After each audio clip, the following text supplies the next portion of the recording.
مرحبا بكم في حلقة جديدة من قناة رحلات عبر الزمن. هل حلمت يوما بمكان لم تره من قبل؟ مكان غريب لكنه مليء بالتفاصيل وكأنك كنت فيه من قبل؟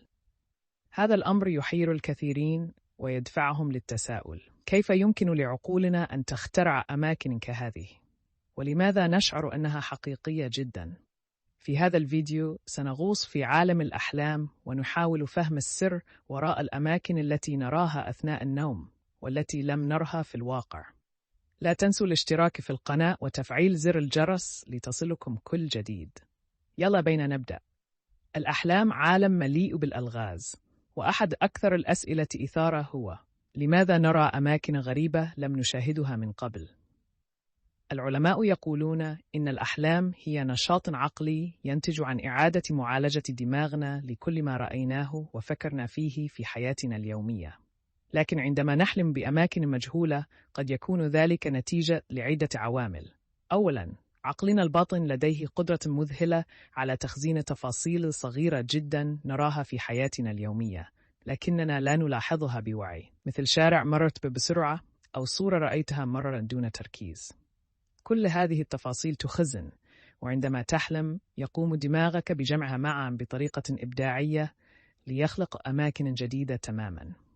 ثانيا، الأحلام ليست مجرد نشاط لعقلنا الباطن، بل تحتوي أيضا على جانب خيالي.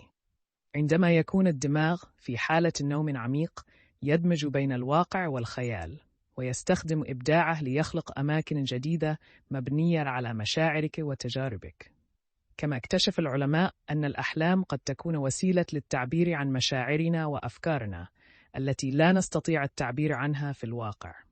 فإذا كنت تشعر بالفضول أو الخوف، قد يترجم دماغك هذه المشاعر إلى أماكن جديدة في الحلم تعكس حالتك النفسية. وهناك تفسير آخر يقول إن الأماكن التي نحلم بها قد تكون انعكاساً لأفلام أو قصص شاهدناها، حتى لو لم نركز فيها جيداً. دماغنا لديه قدرة خارقة على إعادة بناء الصور التي مرت علينا دون وعي، ويظهرها لنا في الأحلام على شكل أماكن غريبة.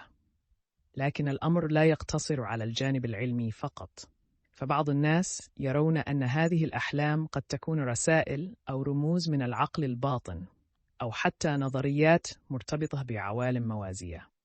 هناك من يقول إن هذه الأماكن ليست مجرد خيال، بل هي انعكاسات لعوالم أخرى أو حياة مختلفة. الآن عرفنا أن الأحلام ليست مجرد خيال، بل هي انعكاس لعبقرية دماغنا في معالجة الواقع والخيال معا.